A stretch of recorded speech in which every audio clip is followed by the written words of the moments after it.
So then, how are the people able to buy the upcoming properties even after being overpriced?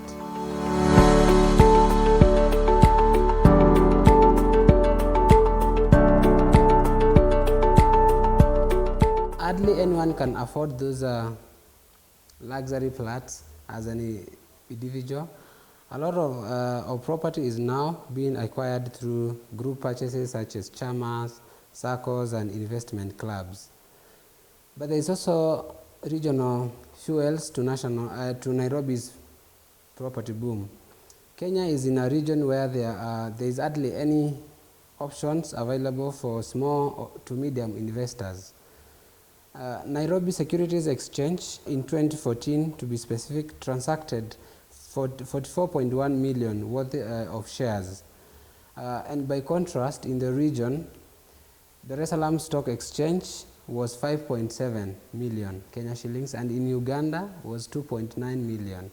So this means that if you have a clean money, non-corrupt person in Uganda, Tanzania, or even any other country from the region, and you have your money that you want to invest, your options are very narrow, and you are likely to end up investing in Nairobi's real estate market, which is now becoming a regional bank for neighboring countries.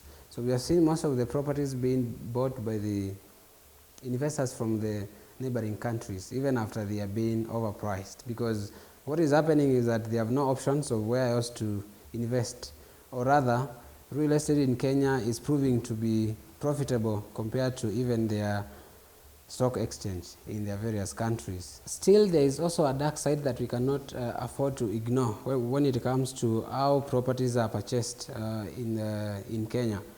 A recent report by the International Peace Institute, IPI, sounded the alarm on the slow hollowing out of the state by the entrenchment of illicit money from organized crime. And while it may look like the market is relatively in a healthy state, it is in fact weakening due to a process of internal decay.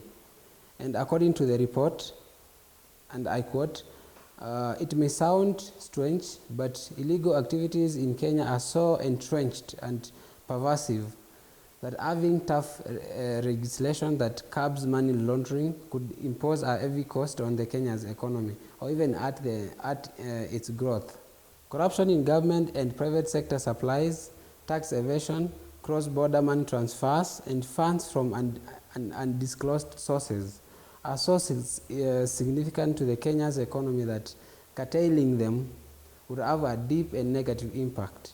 Some of these activities have been going on for such a long time that the beneficiaries may not even understand why these activities should now be criminalized. And memorably, in 2010, a staggering $2.1 billion, which is equivalent to 3.8% of the GDP, or nearly half of Kenya's total exports, found its way into the Kenyan economy without the government being able to explain its source.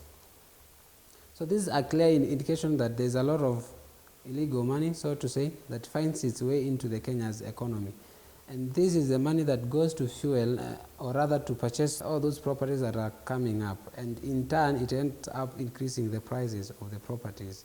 Because of all these activities that are happening around, it is becoming almost impossible for young Kenyans to even afford to buy a property in Nairobi. So on my parting shot, the lesson to young Kenyans looking enviously at all the fancy properties coming up, I advise them to relax and rent, and particularly join a serious chama group which will make you a part owner or even apartment owner somewhere.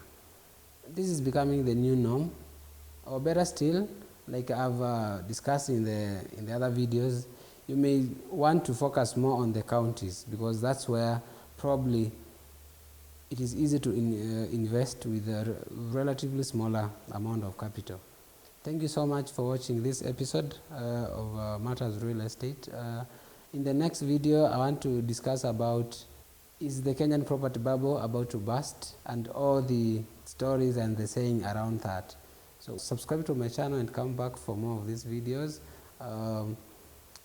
Connect with me on the social media links below this video.